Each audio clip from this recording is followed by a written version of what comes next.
Hoy vamos a aprender frases básicas que puedes usar diariamente, todos los días.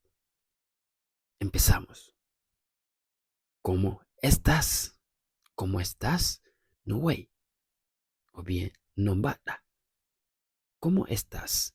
No way. O bien, no bata. ¿Cómo estás? No way. O bien, no bata.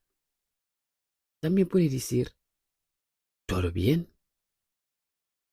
¿Todos bien? ¿Todos bien? También esto significaría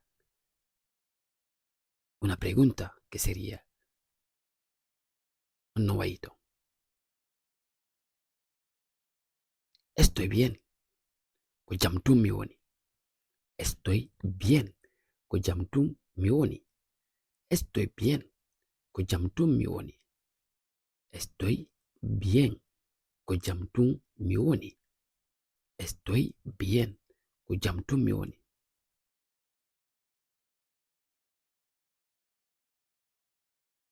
Misangani hande. No estoy bien. Misangani hande. No estoy bien hoy. No estoy bien. Misangani. Najamtum miwoni. También se puede decir.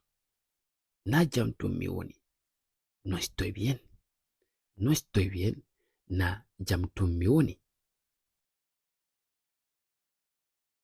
Estoy bien. Kujamtum miwoni. No estoy bien. Wana jamtum miwoni. Sí. Ei. O bien awa. Sí. Ei. Awa. O bien awa. Sí. Ei. O bien awa. Sí. Ei. O bien awa. Sí. Ei. O bien awa. Puedes acercarte más. Aduai batitade. Puedes acercarte más. Aduai batitade. Puedes acercarte más. Aduai batitade. Puedes acercarte más. Aduai batitade. Puedes acercarte más. Aduai batitade. Muy bien. Muy con muy bien. Muy bien. Muy bien. Muy correcto. Con non tigi. Correcto. Con non tigi. Correcto. Con non tigi. Correcto. Con non tigi. Gracias. O bien gracias. Yarama. Gracias. Yarama. Gracias. Yarama. Gracias. Yarama. Gracias. Yarama. Gracias. Yarama. Un momento. Fadan. O bien fadan seda. Un momento. Fadan. O bien fadu seda. Un momento. Fadan. O bien fadu seda. Un momento. Fadan. O bien fadu seda. Espera. Fadu. Espera. Fadu. Espera. Fadu. Espera. Fadu. Espera. Fadu.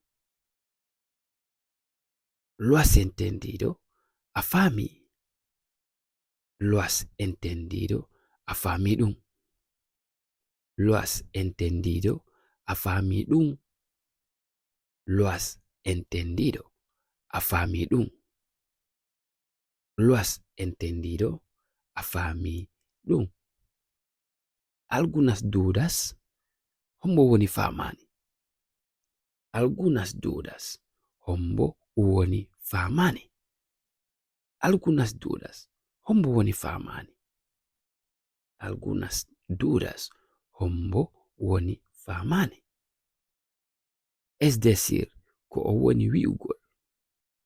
Es decir, ko o woni wi'ugol. Es decir, ko o woni wi'ugol. Es decir, ko o woni wi'ugol.